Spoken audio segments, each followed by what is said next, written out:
Kamano moro maintie Jarama Lulu TV en kine makare ma indi chiro mar kuku mar wacha chielo ka chiel mikelo ni kine ka kine kod Jeff Lombaka antiere ka inge studio kod wendo bro nyiso nyinge no wuon ka chiel kod gima en bro nyiso wendo wuon ma bro loseche mag siasa telo ka chiel kod dongruok mopogore mag gwenge mag Luenyanza ka chiel kod mago eko mag national bende bro rango nikech en bende wacho ni en achiel kuom oganda go eko bende koro ongirore ahinya e duond bura mar ODM. Sami owacho weche mag BBI obro winjo ka wang' nolosi. Arwaki studio. Ero kamano Jeff. Moso ganda maneno lolo. Moso jokanyana no yawe. Uchiew nadi. Abenda biro kaka wuodo Jeff agoni ero kamano maduong'. Luonga monda wuo oganda wa. Ani luonga no Stino Mondi Makamu. Kamu wa Makamu. Sani ane director mar BBI Western Kenya Region. Ine director mar BBI Western Kenya Region. Kendo wago ero kamano ni BBI. En gima ber mudhi tero Kenya way forward. Kendo wadhi bedo kwe kabisa yiero mabiro 2022. And we are very happy. You are very happy. To paro nang'o nyaka sani ma bende koro poko miwa report mar BBI ni poko tere ne ker kod Raila Odinga. Ang'o ma unyalo paro kaka director mar BBI Western Region? Uparo nang'o ma nitie kaindi? Man kwanene. Waneno no proposed manyo waneno kata kugoli nyoro kaka wan jo directors. And government of inclusivity. It's a good thing. Setting on checking and scanning. By your proposal, no kaburu walk through care people's president. Wabro fail in Kenya one they are the correct direction. We are very happy Jeff. One yakwa support. Kindangin any time this week. Kata maybe king kata kawuno kata before Friday. Care people's president will receive the report. Upadam Skolo Yusuf Haji. Kakat secretary Jakom. We set him a final. Kudo na handing over. But upon the president yakayo time. What do I know be the big put any busy? Do I know your time? Magi beri Jakom. Magi nene kureka give me a job pain. Mundo di pure one jo my intelligent one wangi. It is a government of inclusivity parliamentary system. Very simple. Very malish paron. To dongero poko to nene ero kama awinji kiwacho kwa nene gima wende ke paro to nyalo konyo Kenya. Nitiere sectors mosebedo ka wacho ni BBI ni ilose mondo mi obed kaka chiel kuom gik miki iloso godo lemo ne joma moko. Sinyo ka jo siasa motenore ahinya kod URP osebedo ka wacho kamano. Ka giwacho kendo gikwedo BBI. Iparo nade? Jo URP go donge mano kwedo katiba magichamo sana. Ani ng'en double standard mar leadership ok Kenya tiyo. Kata mna jalop ker no. Donge deputy president. Donge no kwedo gino mogo no. Sani ng'ama benefit for it. Kata mogo no ma BBI en ma pro benefit. Omiyo gino ber and to support what was 2022. There is no war. What do I learn? One parliamentary system. Sani weti you presidential system. Yes. Presidential system. It is a very dangerous structure of national government. The winner takes it all. It is a matter of two tribes. Kurojo mudo nyaka fight. Makapo the parliamentary system 2022. There will be a very big war. Kapo the presidential 2022. Ibro yodo ko tek molot en ku jario kata jo mang'eny. Buru tamo kata na leadership mato kana jo pokot. Tell. But the BBI mabiro proposal mabiro command parliamentary system bo must draft. It is an inclusivity. All tribe is included. Ngata no position de. Magada marwa ni ana very clear onge gimerito. Ang'eyo 2022 one go prime minister, two deputy prime ministers, president one deputy. Ma president en Raila. Tilo wengi gidio. To uru the prime minister tilo wengi jo magng'eyo. Mane kaka ng'eyo. Acho nango ipange na ora 2022 president en Raila Odinga, Gideon is deputy, uru prime minister, deputy is kana Kalonzo Musyoka go this up to the magoto kadwa. And boy na saying uru prime Jakom president. Mondo agenda 4 mag Uhuru be implemented 10 years. Agenda 4 can be implemented 2 years. Cannot work. That thing, it is an inclusivity to Ruto and no matter paying go the opposition leader. Opposition leader be katiba mar building bridges. It's a very powerful position. Yes. Maybe funded the government. Well, let him go and take that one. Pinga magana kada kwa the referendum be the opposition. Be the referendum do opposition. Yes, we know. So janu nyaka bed ngama powerful kaka Ruto. Jo yes bedo powerful kaka wa. then we win. Kwase win or the position. Omiyo sani iwacho ni 2022 onge gimodong' mapok oyang. Onge. To yiero osetimo, miwacho ni Raila dhi bedo president, Uhuru dhi bedo prime. It is a gone case. Ngina nyaka bed ahead. And ngina na ngi wisdom man ka waji kingwe chikase. O kata wan pok waluto mbolo. Ibro luto. Nyaka nyisi mondi bi luto. You have to be with hope. Jaluo nyaka ket go hope. Hear the word hope. Jaluo ke gon yaga mbaka ni bibi achewe kama. Handshake ni nango. To kelango. Tango mi jogo timo handshake. Because of war, after 5 years you go nango. You go there winner takes it all. This constitution must be amended. To be amended nango. People's president called president of the Republic of Kenya be pay mo timo handshake. Magi waje no constitute a team. Mabro losu gi miluongo lwen kik bedie. Kenya bed unity. Ema gi seto go BBI. And these people say views from the people like us.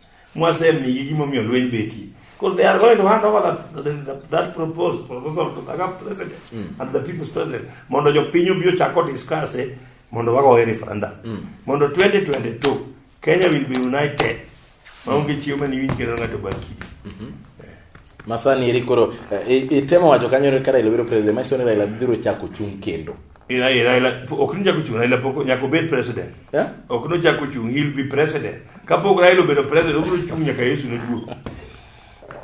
Oro chung nyaka chiemo London head of state. Koro ka ngato wundi gano ke chiemo no chung nyama ko chung bene kuro ko. Namo. Igo kura maonge kadi. Inyalo tamo ji go kura ka Raila kuchu. Yere ngamite wano kura. Dongo ngato kakano kanya go kura ka. Biro mano dokie deriyo chande Oktoba paro 2017. Dong ne uko chung to ji no dhe adhe go kura. Mo bedo gi ker. Be kura nuti. Donge omio ne wanyamo mo madre. Ne utimo gimokia. Wakamu. Kare wacho ni neno ka handshake okelo kwe. Very good. Peace. En gima ber. Fact gimukelo handshake okelo moko ngeni peace. Kenya ni kwe. Sani kata kiwuotho kati yongo pesa, in safe. Yeah. We are supporting. In fact, handshake was support 98.8 kilonewton per meter square. Eni kima dwaro na jakwano 98.8 kilonewton per meter square. Handshake was supported. Fully. To jomok supported. Onge koko chuno ji nyaka supported. Ji nyaka moko bedi opposition. Yaka bomit. Politics and crisis. Itimo management. You create crisis, then you do the management. You succeed. You are a politician. Mane gima no table. Yeah. You create crisis, I to manage. That is the thing. You are now managing. As to succeed. Yeah. So mane moru. Mane moru. Mane politics. King Amos political science. That is politics. Kisomu siari to kinyalwi. Kore wacho ni uye bedo president 2022 kata una ceremonial level. We don't care provided we are the president. Gimwadu are the president. The word ceremonial da muti ukwinji. Inye miwinjo ceremonial. Kidhe gwengu ya la president. Kiwaja ceremonial ngan bini machaka. Bibiti. To Raila jaka kene jaka tikete ceremonial. Raila makadikete chairman mako or santa horo ko World Cup. And personally has a leader kaka Jacob. And a power on his own. My wisdom on me. Apart from written one. Could anything me academy and a minister must sport to go World Cup. Some we could. Salin Erica the government or Timo and say. She is very powerful than even everybody. To une serikali kusugongi. One two power sharing, one is serikali. Wani ODM president, Marwa people's president. Uhuru ni mari kuri government or Republican rais. One power sharing, unginga one government. One kwani government, one kwa yere kada cabinet. One jakongu at level of head of state. Get to level of power. People's president, or president Majo Lwe. You know the difference. Jatende jo Lwe command of armed forces. Jakom jatende jo pay. Jogo must unite for the sake of peace. Koro fist uonge go. Mar serikal. No, one office achiel mar East Africa infrastructure. One office maduong kabisa Africa sa o. Koro ungeti ya debere office Kenya. Mwandiro tumo yo kada Kenya. Infrastructure. Special envoy. Ngame lich makodonyo kada piny Botswana do jinindo nilo. Odi piny office ita Kenya. Rajani andisheko kelo peace mar achiel, andisheko kelo dongruok. Kelo development. Omiyo chako miyo nyaka kom mar special envoy mar infrastructure. Business, economy is now improving. There's peace. Where there's peace, things are going well. Nitie kama kwinti kati ot kintie. Tineno kinyalo nyiewo giki. Peace no duong kabisa. And in fact wa appreciate kendo wago kamano na jakom kaka people's president. Uhuru. Kumbe together to unite Kenyans. Erokamano. Obro kawo yo matin makamu kaito waduoga achiel kachiel obro loso bende oteku kata teko mar ODM. Nineno ka Kibra udhi yiero ne uchako riteno kombuno ero. Ugenya kumi wuokie ne weche okodhi maber. Ibro nyiso wane to ang'o manotimore waya ne olwar ni gikure. Maendi en kuku mar wach. Erokamano.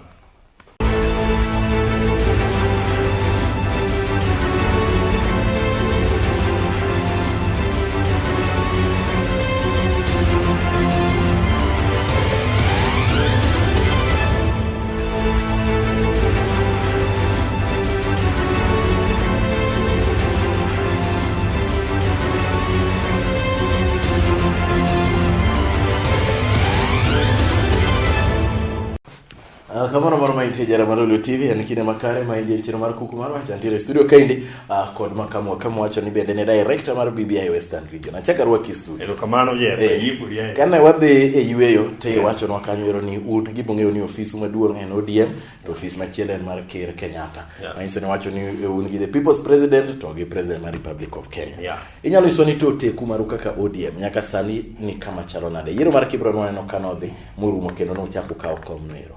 Ugenya koja chande kane wadhi yiero no ka bet kane okuyudo komno. Maendi nyalo wacho ni ang'o manotimore. Ka Nairobi unyalo loyo to dala kuto ne ng'ikruok. No. Jo Ugenya yiero ma Ugenya en gimo kinyal wuoyo. En joka ne yiero gik moko development kod gik moko machal mane bwana notimo kaka mbolea, miyo mon kia manyoa nini kodhi. Joka wa for kodhi not for party. Koro negi yiero podhi gi mbolea. Koro kinyalo wacho ni ne yombo ng'ato. Negi neno ni bwana jamiga mbolea kodhi to giyudo duma. Koro kilando chama gidwa mbolea i chama. Seche go by election wayudo mbolea kae. Koro negi yiero ga bwana na koding to gik mano mi ka sana joma mine gi youths. Negi yiero jamano kalore gi gik mane jamano timo ne gik mane jogo timo ne. Koro negi understand ni party multi-party democracy wacho ni party first, development second. Gine giketo dongruok ma ng'acha first to giwe party. Well, there's no problem, it is up to them. Multi-party democracy and party first dongruok mar ariyo. That is the thing, multi-party democracy. That is party first, democracy second. Koro gin gi democratize multi-party. Gi supersede multi-party another word. Kar mondo party supersede democracy to gi kawo democracy to gi supersede go party mano koro maendi no nyiso nang'o maendi no nyiso unang'o kaka unjo ODM no anonge gima no nyiso wa wan en ng'ama ne waketo mane candidate marwa ne pok otiyo kata for 4 years kata for 4 months koro onge gima ne wanyalo siemo ne bwana ne wanyiso gi no betem to gen gi wacho ng'ane timo ere kaka gino donjo. Koro wan kaka chama ne wago kura ng'ato 14,000 ago ne mag chama. The rest ne wawen develop gino gi chama nyanji. Group development ja komi matimo gi ng'at mi wacho. Loyal to system onge gimi nyalo timo. Kupsani kwal bungu bura mar jo ODM.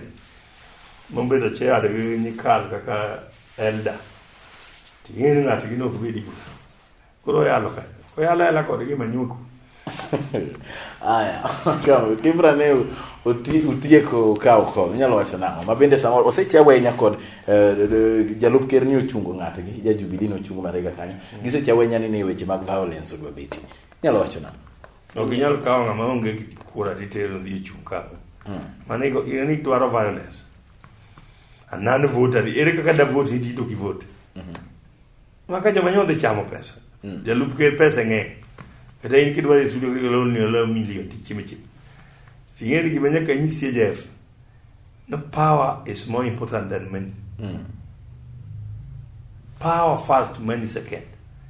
To you want to believe no money first, power no koro kidhi ka jalup ker you are going for money kiduo ka people's president ko jakom koni ma power go the season en mari if you need money go and take money kama liga oni muchu to pokura kura sa dekro se osim remra ne bwani yoba ini nyo wan watema temenyo wanyamo pesa bwana magodo siasa ba ai ticha kwa yana ngata wacho no violent kibiri kiaga ne kama dhano dakiki military kibira kanyunge mor moko mag walo nyelo chwodi ni tai onge mor mag walo mago de temere saf ko ugenya moko miyere tim diji kajae na baba tie jo moko kibira kanyo ma jo tuwa ko bende ko de gadala ya gane Yesu gin jakom ne ka baba gitie menigi ma chwodi ok tekniki bora ni se luongo nying bwana en kada min yu ku ganya lego ka to koneno gwengi no menu nyo nyane mesiu ka thieno kata en bungo kia en koneno ka baba e TV to doko ninda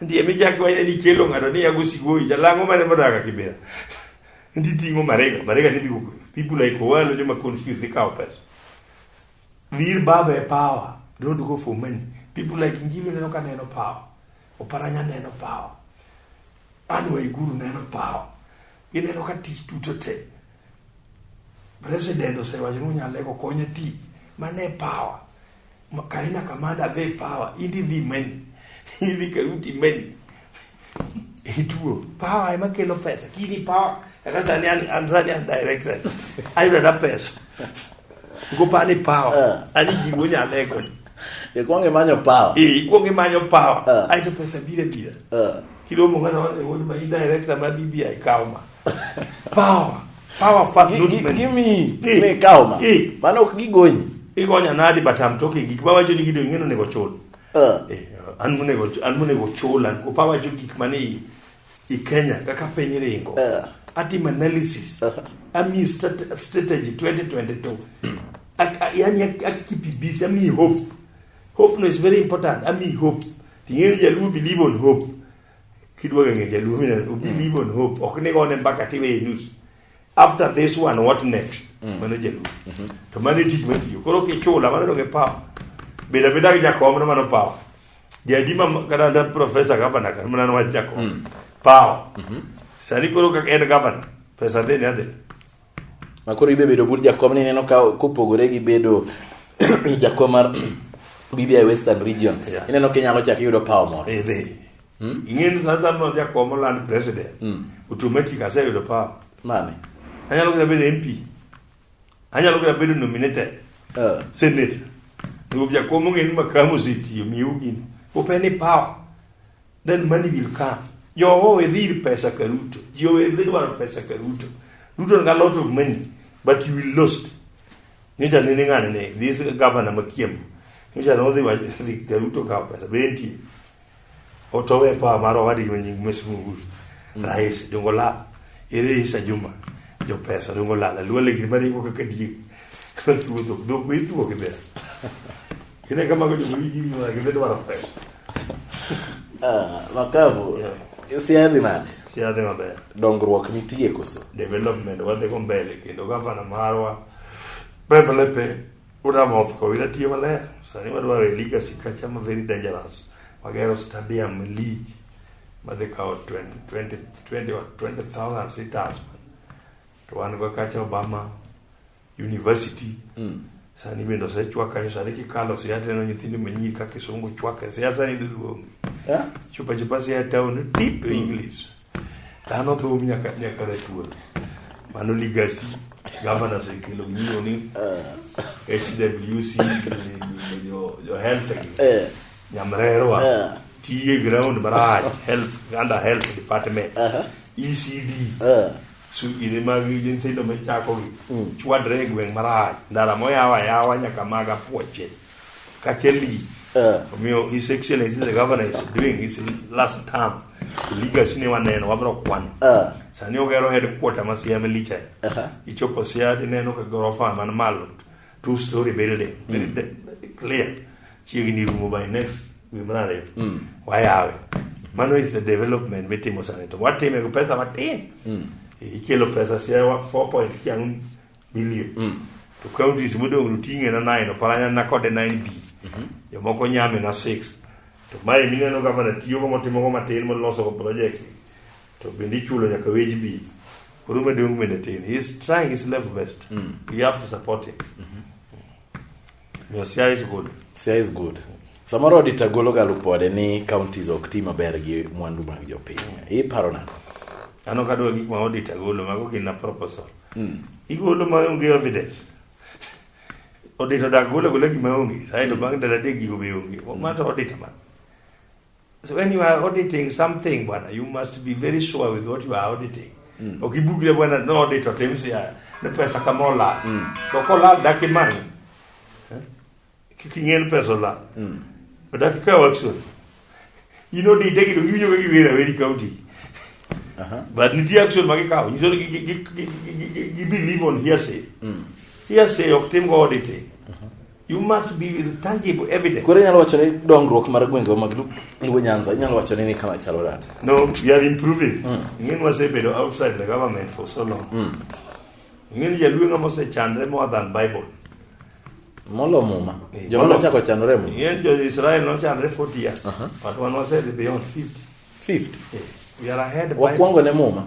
Yani wana ahead. Na ngoma so mi yani poverty index osedhi mokalo Bible maje luen ngama kiwuoyo ka timo dongruok to kuwi dakara kana neno na piny poverty index is why ngoma so kelo poverty index one was bedo kwadwa line is a government mano bad governance kuro samwa ore ko bad governance to denyo med wawelo so lach wakber this money wacho gima watim nang. No. Why embrace tu kaka wan no wadhi? Let us move the way people's president is taking us. We will get where these people want us to get. Dongro group be automatic. BBI. Okay, you timo dongro ka government against what you are doing. Pesa kikelo siati kelo kipenyo ma ko siasa. Ka telo 4 billion titelo 1.2. Tilwa timo ka. Kisumo go nego kel 6 billion tikelo ni to. Tono be ipenyo ne timo ka. Kakamega gi joma loyal moda kada kama ke they don't care leadership magi dwaro oge kada ngato ketho yene me gi 9 billion ai te wajo ne ke donga well let us be with this BBI gimokete law ma chik ma dongro ni law ok ni nyaki bed loyal to the national government ok ni nyaki kneel down ok ni nyaki kwa the national government nyaki bed loyal ki iwere to ketho then you will succeed to develop. That is wrong. Let us go with that. What is in constitution? My mummy, what referendum? Mondo wago kura. Mapesa mabiro siya. Obiro, whether you are in the government, whether paying on national government, you will get your share. Development will go on. But kaka siya isi video nyaka nejera mugicha kulwe. Irika kidwan siya odongre. So one wago government. Ko weyo ni runya lego kwai. Nugo serikali nyaka line isa. Kamwaze jobe mwa yule nyaka devolution ni ongu na lweni mwago mwa kumjera mugi je lugo people's president da kwa yilo kwa devolution sani ko wado gimilu nango government of inclusivity parliamentary system ineno ka jo mapingo to jo moni go pam to kakoro gino donjo ni to ginie beneficiary you cannot work like that.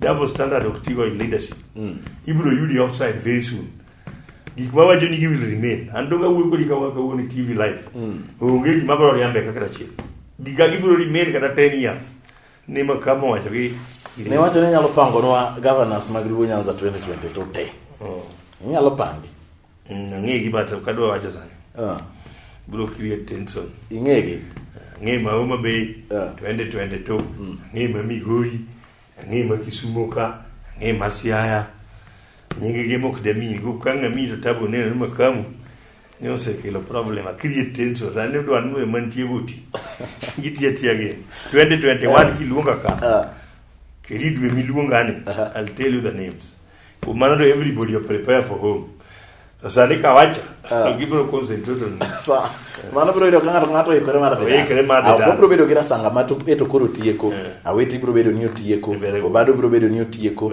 nyonge mo bro bedo ni pod en first time mainso ni koro jogo teto dhi da koro nyongwe ma pod wadongo ka we will defend it they defend wabro mi ngama aida giro mogo uyumbo kata yumbo wabro mi Upo ya de komno anu pus. Abro mie. Abro ngio ka kutiyo. Or kaka bende denyo be wadenyo. Abro romo ko. Endo defend, eno wanyise no defend. Ubero dwara tap two times.